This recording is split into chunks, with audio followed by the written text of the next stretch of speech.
बता दें कि मुख्य सचिव वी श्रीनिवास को एक्सटेंशन मिल चुका है। मुख्य सचिव वी श्रीनिवास को 6 महीने का एक्सटेंशन मिला है। बता दें कि राजस्थान सरकार के अनुरोध पर दिया गया है सेवा विस्तार। 1989 बैच के राजस्थान कैडर आईएएस है वी श्रीनिवास। 1 सितंबर 2026 से 28 फरवरी 2027 तक दिया गया है सेवा विस्तार। बता दें कि पिछले दिनों कैबिनेट सचिव डॉक्टर टीवी सोमनाथ से भी मिले थे वी श्रीनिवास। पिछले दिनों कैबिनेट सचिवालय के समन्वय सचिव डॉक्टर मनोज गोविल से भी मिले थे वी श्रीनिवास। राजस्थान कैडर के 1989 बैच के आईएएस अधिकारी हैं वी श्रीनिवास।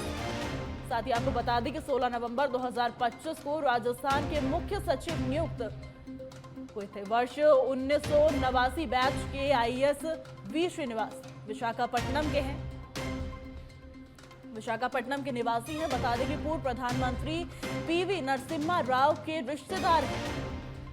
पूर्व पीएम नरसिम्हा राव की नातिन यानी कि दोहता है वी श्रीनिवास की पत्नी। वी श्रीनिवास ने केंद्र प्रतिनियुक्ति के रूप में लंबी सेवाएं दी हैं दिल्ली में। 35 साल की नौकरी में 17 साल तक वो प्रतिनियुक्ति के तौर पर केंद्र सेवाओं में रहे थे। अटल बिहारी वाजपेयी की सरकार में वो तत्कालीन विदेश मंत्री जसवंत सिंह के निजी सचिव भी रहे थे।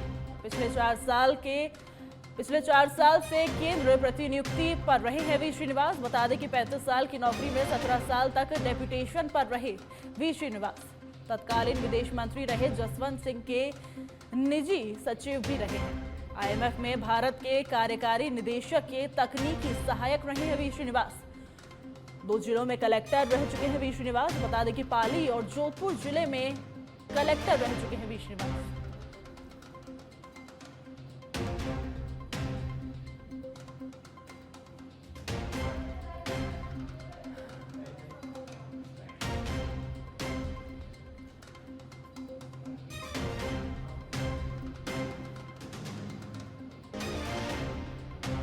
वहीं मुख्यमंत्री भजनलाल शर्मा की पहल पर कैंसर मरीजों को बड़ी राहत मिली है। बता दें कि आरजीएचएस में CAR-T सेल थेरेपी का पैकेज मंजूर हो गया है। गंभीर रक्त कैंसर से जूझ रहे मरीजों को अब मिल सकेगी अत्याधुनिक इलाज। बता दें कि CAR-T सेल थेरेपी के लिए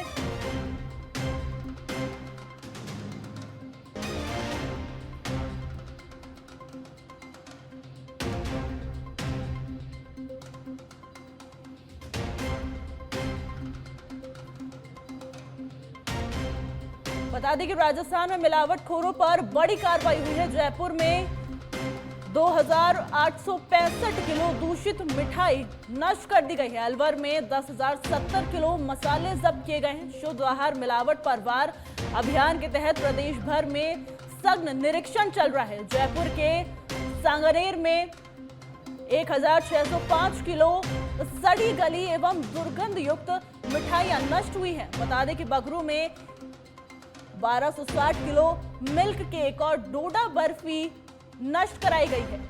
बिना खाद्य लाइसेंस चल रहा था मिठाई निर्माण का काम। अलवर में 4500 किलो धनिया, 3000 किलो हल्दी और 2400 किलो मिर्च जब्त कर ली गई है। 170 किलो मिश्रित मसाले भी जांच के लिए भेज दिए गए हैं। रिपोर्ट आने तक के लिए जब्त कर लिए गए हैं। असुरक्षित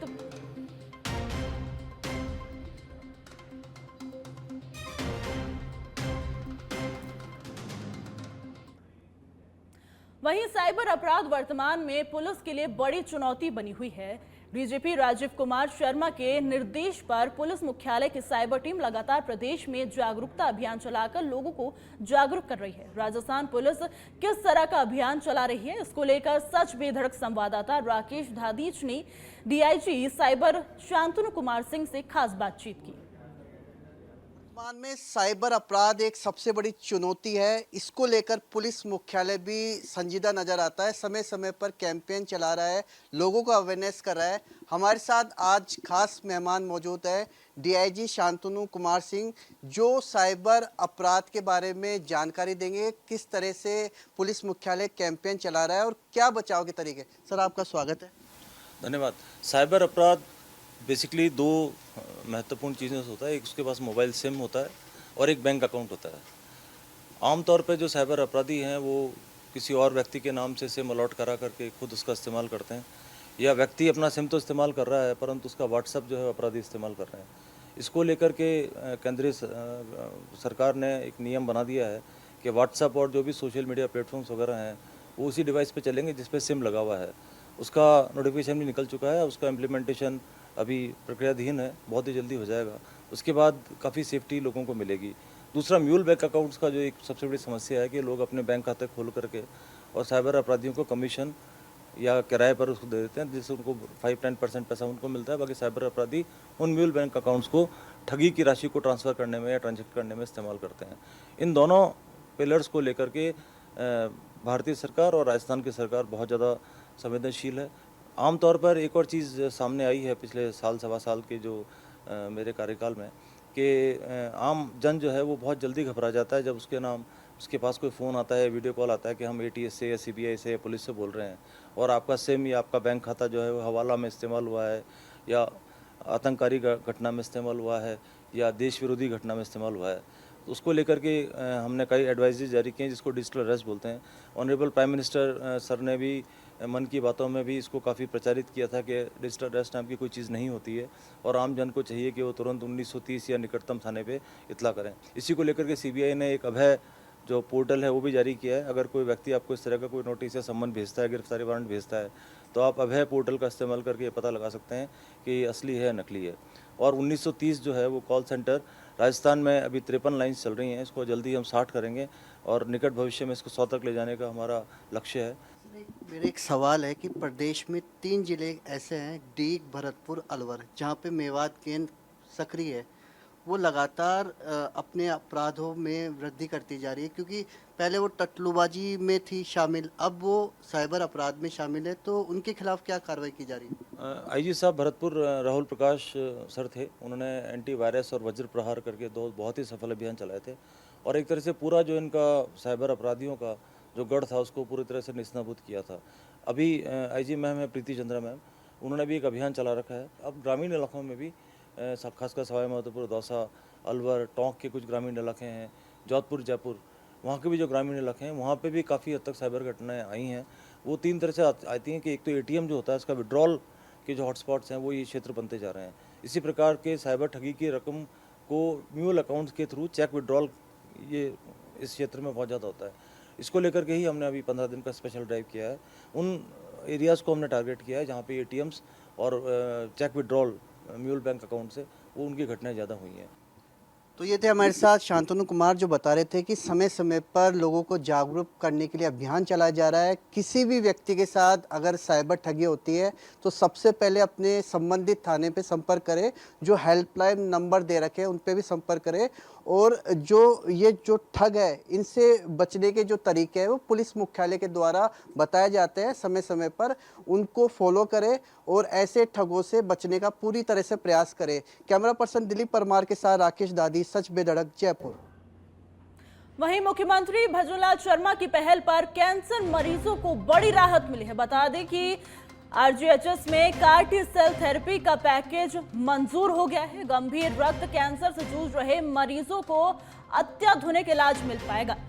कार्टी सेल थेरेपी के लिए 30 लाख रुपए तक का पैकेज स्वीकृत कर दिया गया है। कार्टी सेल निर्माण के लिए 26 लाख रुपए तक की सीमा रखी गई है।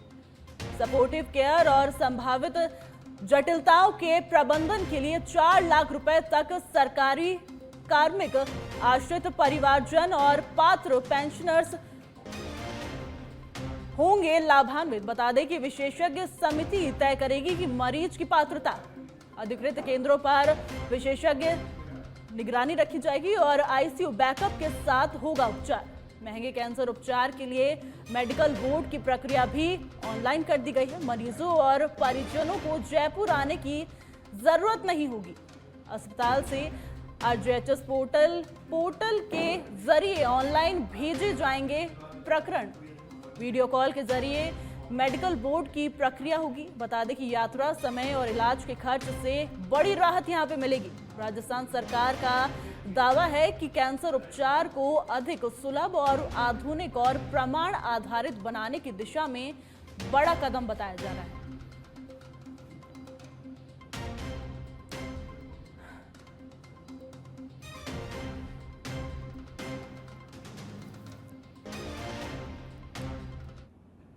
वहीं मुख्यमंत्री भजनलाल शर्मा की नीतियों का यूए मुरीद हो गया है। बता दें कि भजनलाल सरकार की नीतियों में यूए की दिलचस्पी देखी गई है। राजस्थान विदेशी निवेश में बन सकता है नया रिकॉर्ड। जयपुर में संयुक्त अरब अमीरात के डेलीगेशन ने मुलाकात की है। मुख्य वार्ता यहां पे हुई है। रामबाग पैलेस में यूए की मंत्रियों के साथ बातचीत हुई।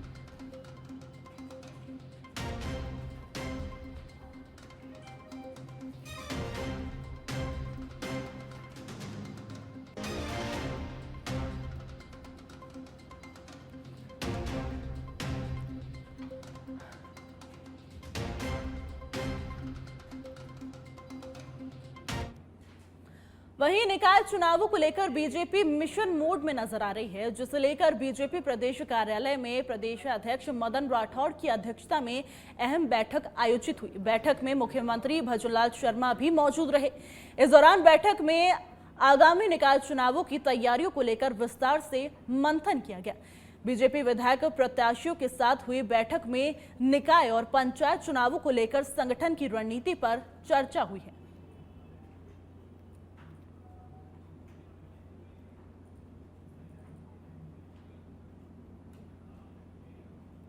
वहीं राजस्थान विधानसभा के मॉनसून सत्र की शुरुआत वंदे मातरम के साथ हुई, लेकिन इस दौरान विपक्षी विधायक सदन में मौजूद नहीं रहे। सत्ता पक्ष के विधायक ही सदन में नजर आए। वहीं संसदीय कार्य मंत्री जोगेश्वर गर्ग ने विपक्ष की गैर मौजूदगी को लेकर कांग्रेस पर निशाना साधा।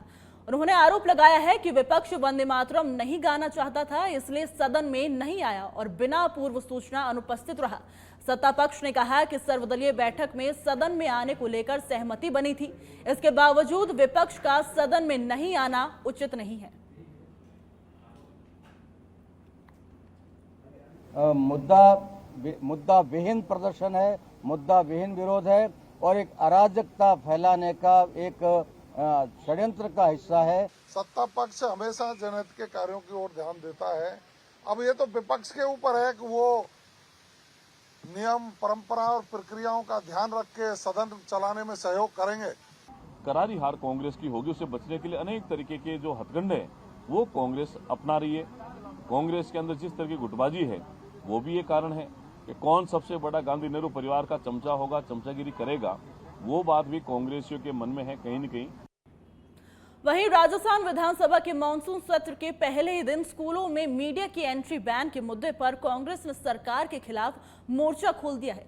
नेता प्रतिपक्ष टीकाराम जूली के नेतृत्व में कांग्रेस विधायक पहले पोदार मूक बधिर स्कूल पहुंचे और उसके बाद पैदल मार्च करते हुए विधानसभा के लिए रवाना हुए। विधानसभा के बाहर कांग्रेस विधायकों ने धरना दिया, जिसमें कांग्रेस प्रदेशाध्यक्ष गोविंद सिंह डोटासरा और सचिन पायलट समेत कई वरिष्ठ नेता शामिल हुए। कांग्रेस नेताओं ने सरकार पर तानाशाही का आरोप लगाया। वहीं विधानसभा में प्रवेश की कोशिश कर रहे कांग्रेस विधायकों को पुलिस ने बैरिकेड्स लगाकर रोक दिया। इस दौरान पुलिस और कांग्रेस नेताओं के बीच धक्का मुक्की भी हुई। कई कांग्रेस नेता बैरिकेड्स पर चढ़ गए। प्रदर्शन के चलते विधानसभा के बाहर सियासी माहौल गर्मा गया।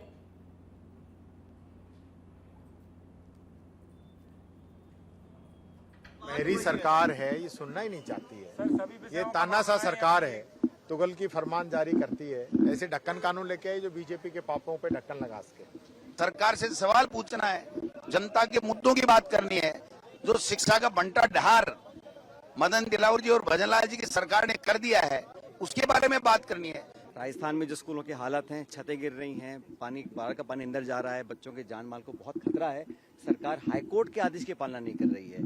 और अब खबर राजधानी जयपुर से है। बता दें कि जयपुर में कांग्रेस की चुनावी रणनीति पर बैठक हुई। पीसीसी वॉर रूम में कोऑर्डिनेटर्स के साथ मंथन हुआ है। बता दें कि 56 विधानसभा के कोऑर्डिनेटर्स के साथ ये बैठक हुई है।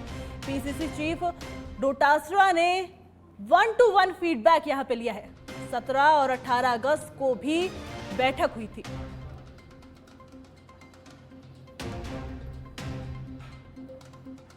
ये बड़ी खबर आ रही राजधानी जयपुर से, जहां पर जयपुर में कांग्रेस की चुनावी रणनीति पर बड़ी बैठक हुई है। बता दें कि पीसीसी वॉर रूम में कोऑर्डिनेटर्स के साथ मंथन हुआ है और 56 विधानसभा के कोऑर्डिनेटर्स के साथ ये बैठक हुई है। वहीं आपको बता दें कि पीसीसी चीफ डोटासरा ने 1-to-1 फीडबैक भी यहां पे दिया है। और इससे पहले आपको बता दें कि 17 और 18 अगस्त को भी बैठक हुई थी।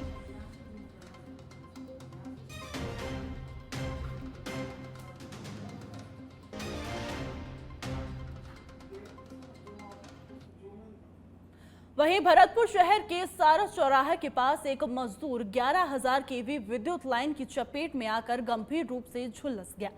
सेवर निवासी घायल मजदूर बादल के परिजनों का आरोप है कि हादसे के बाद ठेकेदार ने उचित इलाज नहीं कराया और वहां से चला गया। मथुरा गेट थाना पुलिस दर्ज मामले में 3.5 माह बाद भी नामजद आरोपी को पकड़ नहीं पाई है। परेशान होकर पीड़ित परिवार झुलसे युवक को लेकर एसपी के शरण में पहुंचा और न्याय की गुहार लगाई। एसपी राजेश मीणा ने मामले में कार्रवाई किए जाने का आश्वासन दिया है।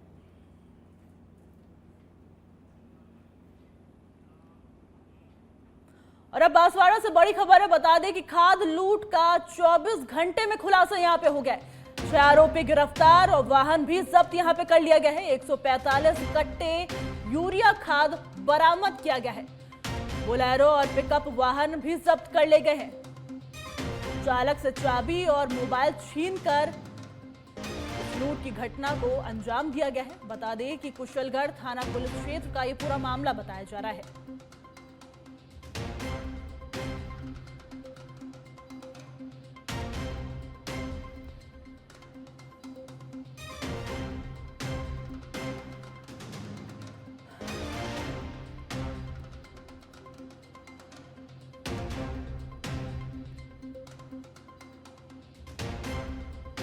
बांसवाड़ा से बड़ी खबर आ रही है। बता दें कि खाद लूट का 24 घंटे में खुलासा यहां पे हो गया है, जिसमें 6 आरोपियों को गिरफ्तार किया गया है और वाहन भी यहां पे जब्त कर लिया गया है। 145 कट्टे यूरिया खाद बरामद किया गया है। साथ ही आपको बता दें कि बोलेरो और पिकअप वाहन भी जब्त यहां पे कर लिया गया है।